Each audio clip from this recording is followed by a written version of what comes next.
great day. I am Elise McBride, and this is WAJ, We Are Jackson News. Today, we are joined in the studio by Dr. Rodney Washington. He is an associate professor at the Jackson State in education. Yes. Thank you so much, Dr. Washington, for coming. We're going to jump right to it. You have a lot of great things that you're doing around education and work that supports President Obama's My Brother's Keeper initiative. And I just want you to tell the people about all the great work and why it's important to do this work and to set up the framework in a proper way for evaluating the work that we do. Sure. Thank you for having me. I'm really passionate about this Males of Color work, and we were really excited to see President Obama launch a formal initiative, My Brother's Keeper.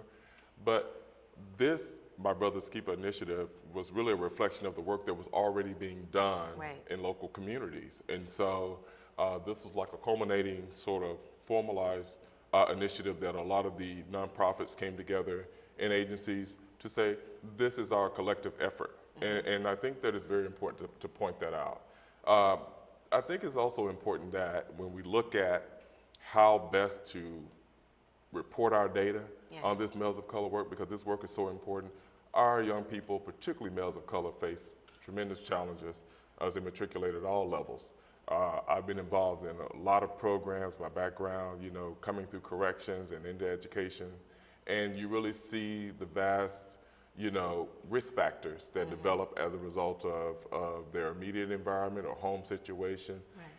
But it's worthy to note that a lot of our nonprofits here in the agency are doing a great deal of work in this area.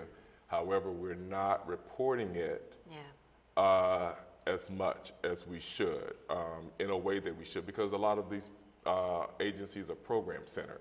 They're not really as much concerned about whether this document is getting out or the research component of it, because they think that's more academics. But it is important to note that in order for us to build models, in order for someone else to learn from what you're doing, we have to begin to really look at the evaluation component of what you're doing, threading that scope of services to direct outcomes, and to determine whether or not this was effective or not. Because if I'm in another area and I'm trying to launch the same initiative, it saves a lot of time and money for me to understand what's been working with a similar demographic.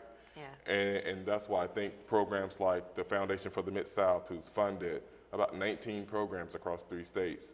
And what was really unique about the project that Dr. Allen took is that she jumped in from the beginning saying that we're gonna help you set up your evaluation component.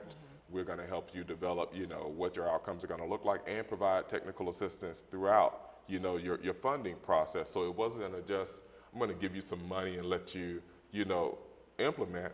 Started that way. We're gonna fund the project. The foundation funded those projects. However, an important piece of that was providing that technical assistance, and so that was important.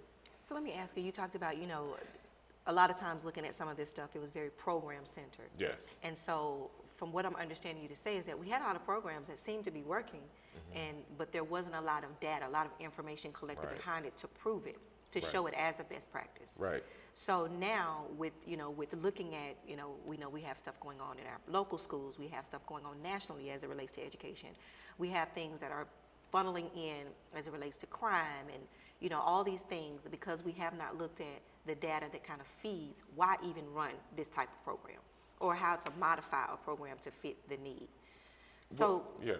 So talk more about, just moving from just implementing or just running a program to what the evaluation piece actually looks like and what it gives us on the back end for doing that. Sure, and that's a great question.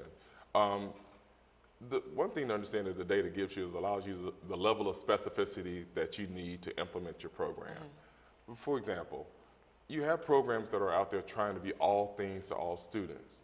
And while there is a comprehensive need that these students may have, or that your program participants or your target population may have, you may not be able to meet all of those needs with the funding that you have and the staff that you have. And so aligning your scope of work with what is really most beneficial, cost effective for you to really get sound outcomes from what you derive.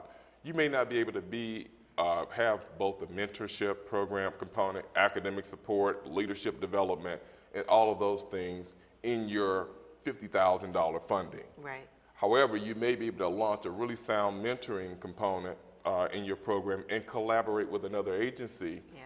on on the academic support. And so I think that what the data allows you to do is really look at what you have designed in your scope of work to be effective as your strong suit, and working from that particular component and trying to find other partners, which funding agencies actually love, a collaborative effort to say that we're going to reach a broader net of young people and really launch something that is sustainable. Right. Right. With the funding that you have. Sustainability is a big piece, like you said. Sure. I'm sure in the line of work that you've done, you've probably had to go in and evaluate a program layout where they are trying to be all things to this particular population.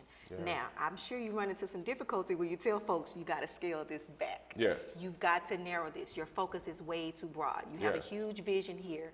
Now, like you said, who are your partners that's going to do this, and who are your partners that's going to do this component? And they may tell you, no, we're going to do all of this. Yes.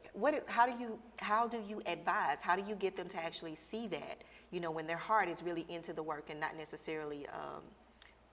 They don't necessarily have a solid model that they're going to use up front, and they bring you in to look at that.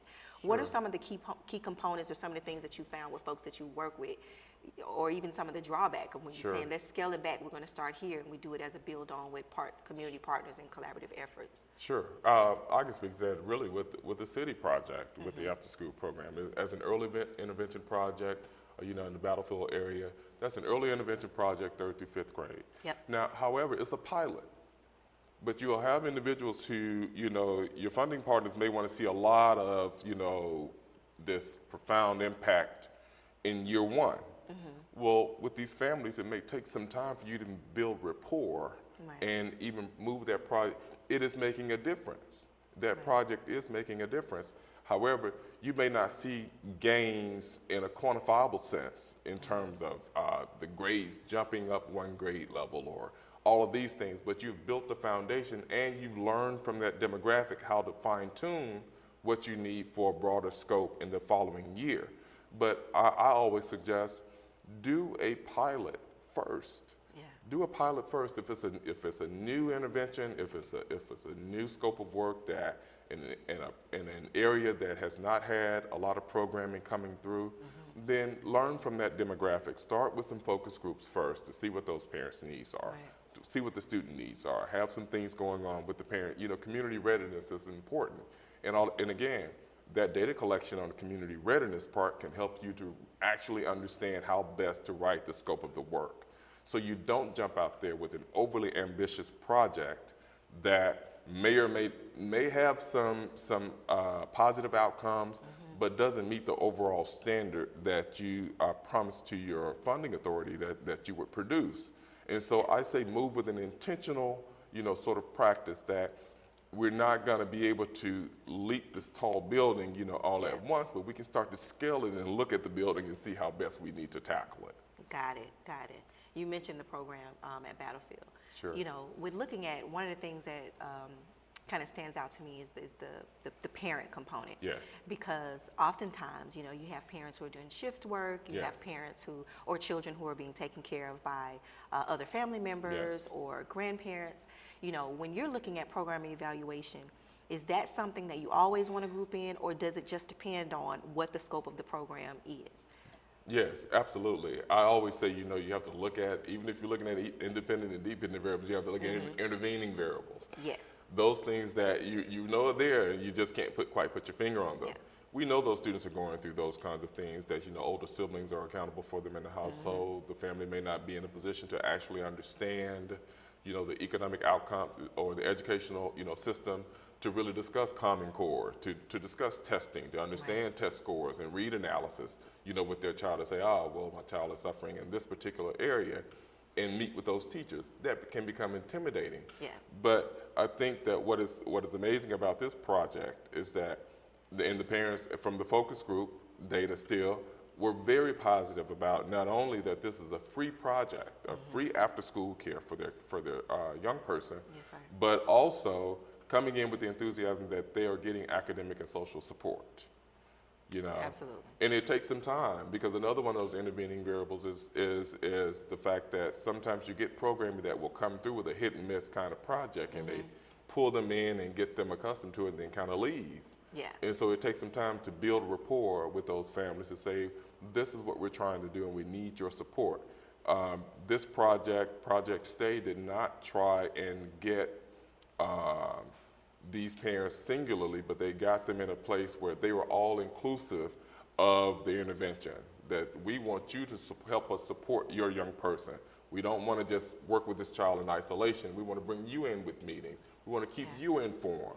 We're going to touch bases with the school and then also tell you what happened with that meeting. And I think that once you make it all inclusive, the sustainability part is that you've empowered that parent to also go, even after that program does not have funding, they understand how to go now into that school and support and advocate for their own child. And I think that's powerful. Absolutely, absolutely. Thank you so much. That's a lot of information. And even, you know, when I was talking to the producer and, you know, the person who runs this show was just like, you know, sometimes the information can be really, really loaded for folks. You know, it's really good information, but maybe they don't quite understand it. How do we get in contact with you or agencies that support what's being done to make sure that folks understand, or if they need additional information, or if they want some referrals to some programs that have been tried and true? How do we get in contact with you? Sure, I have both. My email is mailsofcolorevaluation@gmail.com. Okay. They can shoot me an email there, or I am on the university webpage at Jackson State University in the College of Education and Human Development in the Department of Elementary and Early Childhood Education. Awesome, awesome. Well, I thank you so much for coming. Thank you so much. We're going to have to come back and do some breakdown and do some target stuff, because, you know, like I said, with speaking with my superiors about you coming in and talking about some of this, that was, you know, some of the question that some of the information is still, you know, it's like it's loaded information. Yes. So we're gonna make sure that we get you to come back and just kind of do some target education type stuff. Sure. Anytime. Well, I appreciate you, Dr. Washington. Thank you. All right. So there you have it, Dr. Rodney Washington, Associate Professor at Jackson State University in the area of education. I am Elise McBride. Thank you guys for watching WAJ News, and we'll be right back. Hi, I'm Mayor Tony Arbor. And I'm Jackson Police Chief Lee Vance. Here in the city of Jackson, we recognize that you're our #1 crime-fighting resource. So we're providing you with a tool to help us respond to criminal activity in a timely manner. Tip 411 allows residents to text or submit crime tips. Your name is not important, your information is. Officers will receive your messages and react in real time. My #1 priority is your safety. This tool helps us work together to make Jackson a safer place. AmeriCorps strengthens communities and develops leaders through community service. Are you ready to make a difference? AmeriCorps allows you to use your energy and talents to help others while earning money and gaining job skills. If you are age 18 or older, AmeriCorps is waiting for you. Medical Analysis provides health care at the right place and the right time. City of Jackson employees and their dependents who are on the city's health care can take advantage of the clinic's free professional health care services. I'm so thankful to have medical analysis for me and my family, and as well as the other City of Jackson employees. It's very convenient, and they are very thorough and very passionate about their jobs. Call 601-960-1018 to schedule your appointment. Welcome back to WAJ News. We now have in the studio the incomparable Miss Ashley Drummer, here to talk with us and share with us some information about some of the great things that we have coming up around the holiday season. Thank you, Ashley, for coming. Hello, how are you? I am doing well. So what I want you to do is just jump right in there and tell us about some of the great things that we have happening in the city for the holiday season. Well, of course, you know, it's Christmas time in the city, and the theme this year is Christmas in the Capitol. The annual tree lighting takes place Friday, December 2nd at 5:30 at City Hall, where Santa Claus and Mrs. Claus light the tree, of course, in the front of City Hall. And then the following day at noon, we'll have the annual Christmas parade in downtown Jackson. Awesome, awesome. So we've got the tree lighting on that Friday evening, and then that Saturday at noon, we have the Christmas parade. Correct. So folks who want to take part in the tree lighting, is there a charge? Is it free? They just show up? It's free. It's free to the public. We'll have two performers. The first performers are always Ballet Magnificat, Okay. where they give at least 2 renditions of beautiful dancing. And then we'll have like a choir or something like that. Okay, okay. And then for the parade, is there still time for folks to sign up for the parade? Is there a deadline? Yes, the deadline is November 23rd. So That's it's next steadily week. approaching. So get your applications in. You can email me at adrummer, that's ADRUMMER, at jacksonms.gov, or give me a call at 960-2363. Okay, all Or right. pick up the applications at City Hall Security. At City Hall Security. Are the applications online? Are they on the city They website? are. They're the, of course, when you go to the homepage, top left corner, first selection. All right. So the Christmas parade, the Christmas tree lighting is free, open to the public. We want folks to just come out, enjoy, have a good time. The Christmas parade, is there an entry fee? Is there anything required, or how does that work? Just as we did last year, we're collecting senior items, Okay. toiletries, blankets, socks, anything that you think a senior would enjoy, and we're asking for 10 per application. Okay. All right. Awesome. And is there a partnership of what we're going to do with those senior items, or is that something that your department is going to be doing to distribute? Are we working No. with the community? Each year, Angel Tree happens with Salvation Army, so we just donate Okay. it to them. Okay, awesome. So we already got some community partners around the stuff that we're doing. Correct. Now you mentioned ballet, and Ballet Magnificat will be performing. Now I know that they also have some stuff that they have going on. Do you have some information or more information to share about what they have going on? Well, on during the season? 17th and 18th at the Ayamara Hall, they have the annual ballet that they do there. Okay. And of course, if you want more information, you can call Ballet Magnificat at 601-977-1001. Okay, awesome. So we got our Christmas tree lighting that Friday, free and open to the public.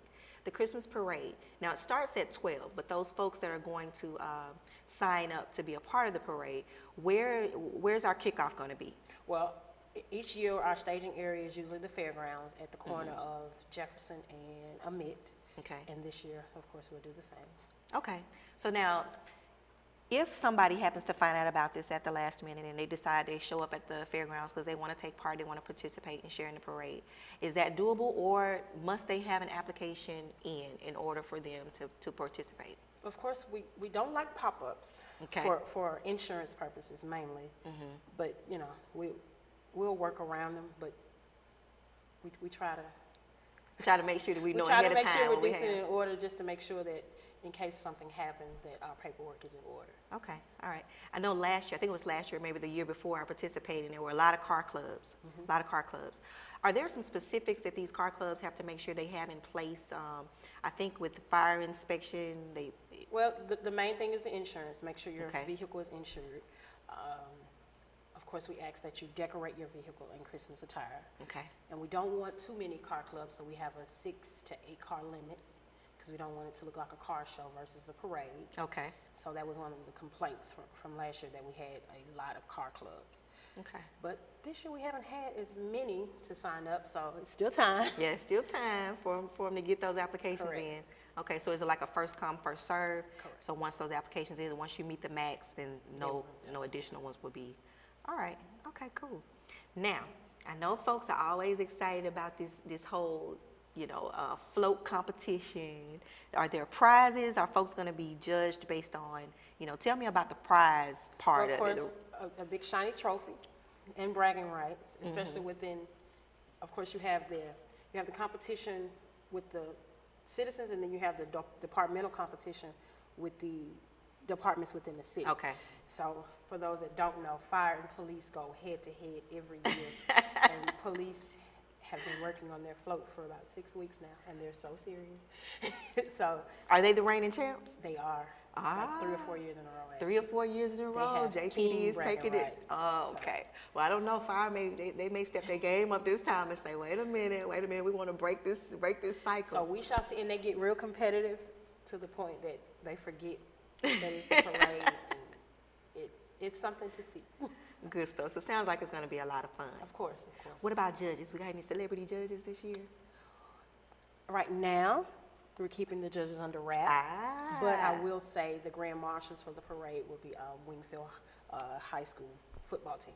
Nice. And the nice things that Dr. Killens and so forth are doing over there. Great job. So They we do want to have- highlight them. Awesome, because they do have some great programs. We affectionately know him as Doc, right? Some great programs over there, Fame program. We do some things with them. Good, good, good, good. So now you work a lot with or you are assigned to the special events team for the city. This is a city committee that makes sure that folks that come and want to do stuff with the city, that they have all the supports that they need. Are there any community upcoming events that kind of stand out in your mind around the holidays that some community folks are doing that have come to? Well, the same day as the parade, Thalia Mara is also having a ballet competition. Okay. They're having a cheerleader competition simultaneously as our parade is going on at the convention complex. So Wow. downtown Jackson will be packed. To be packed on and December booming. 3rd for something for everyone. to Okay. do. So it's for, for future, the Christmas parade generally is always set that first Saturday. Correct. And that's set by the ordinance, right? Well, it's typical because what happened last year, and a lot of people didn't realize it, was that we didn't have the Sonic Boom, and that's because the second week in school is out. And That's their right. students first. Yes. So that typically is part of the reason why we try to have it the first week, just so we can get more participation, That's because right. colleges are out. Yeah. But I 'Cause we will want to have say, a boom. I've had a lot of JPS participants this year, Great. and I didn't have to do anything but open my email. Good. They are flooding in, and I'm happy about that. Good. That's always good to know. Got a lot of things going on in the city, a lot of things going on with JPS. Great things that sometimes get overlooked. So it's Correct. good to know that the students and their supports and the staffers that work with them are really on point and on board and already getting them lined up and ready to go. And they're ready. Yeah. Okay. So parking. The parade is starting at noon. I know. Let me back up. To the tree lighting is at 5:30. Folks are generally getting off work. So what? They just park where you can park. Correct. And just walk on over to City Hall and enjoy the tree lighting show where Mr. and Mrs. Claus is going to be there and we'll be lighting the tree. Okay. But for Saturday, because I know with the parade route there's going to be some blocks and some things like that. So what do you advise folks to do so far as getting there timely, get there early, get their spots The set? first thing I recommend is if you don't have business downtown, don't come that day. Okay. Because it will be congested. Now, of course, we will have officers and people who know what they're doing. But if you're just riding through, State Street won't be available for the good part of the day. Okay. Okay. Well, they end by State Street from Amit to Pascagoula Okay. will be blocked off because that's part of the parade route. It starts at the corner of Amit and State Street, which Okay. is where the band's entering in at, and it goes around down Pearl to West this year. Take a right on a left on West, and then take another left onto Pascagoula and make like a U and head back to the fairground. Okay. So last year the main observation spot was at Thalia Mara? It was. Will it be at the same spot this year? No, it will be at the corner of West and Pascagoula, the side of Okay, of Thalia okay. Mara. And that's to accommodate some of the stuff that Thalia Mara Correct. will have going on already Correct. there. All right.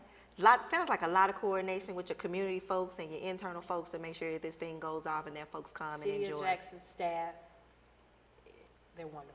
Awesome. They're wonderful to work with. They're wonderful. Everyone knows what they're supposed to be doing, and we just get it done. Good stuff. Was there anything else that we need to know as it relates to these events or any other upcoming events for the holiday season? No, not that I know of. Okay. All right. So I just want to do a recap with Ms. Drummer. We have the Christmas tree lighting on December 2nd. That's on the Friday evening at 5:30. It is free and open to the public. There is going to be some community surprise performer, and we're also going to have Ballet Magnificat, who has performed, has committed to this program for a few years in a row. So come out, and they have some extra stuff that they'll have going on later on in the month that you can take part in. And then the Christmas parade will be on that Saturday. It will start at 12 noon. And for all of those that you're going to apply, you know that your meeting place is going to be at the fairgrounds. Okay? We always want to make sure that folks sign up. As she said, we don't want pop-ups. However, we do try to accommodate folks and make sure that they have an opportunity to enjoy the holiday season with their families as well. So thank you, Ms. Drummer. you. All Thank you. right. Well, there you have it, folks. We are Jackson News. I am Elise McBride. Great day.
on strumming that guitar.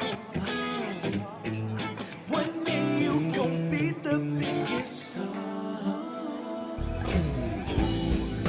No color is required. It'll set your soul on fire. Yeah, the people dancing in the streets. Ain't no telling who you just might be. Get up, get up, everybody,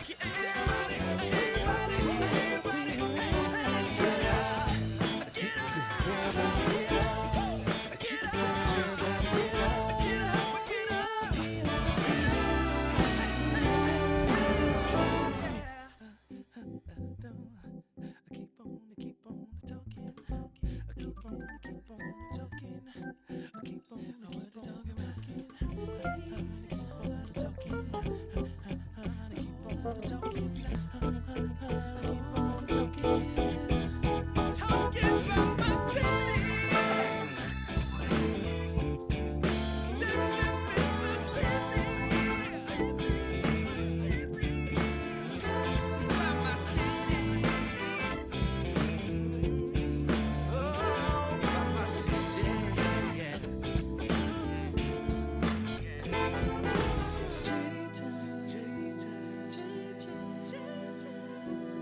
Got soul, got soul, got soul, got soul, got soul.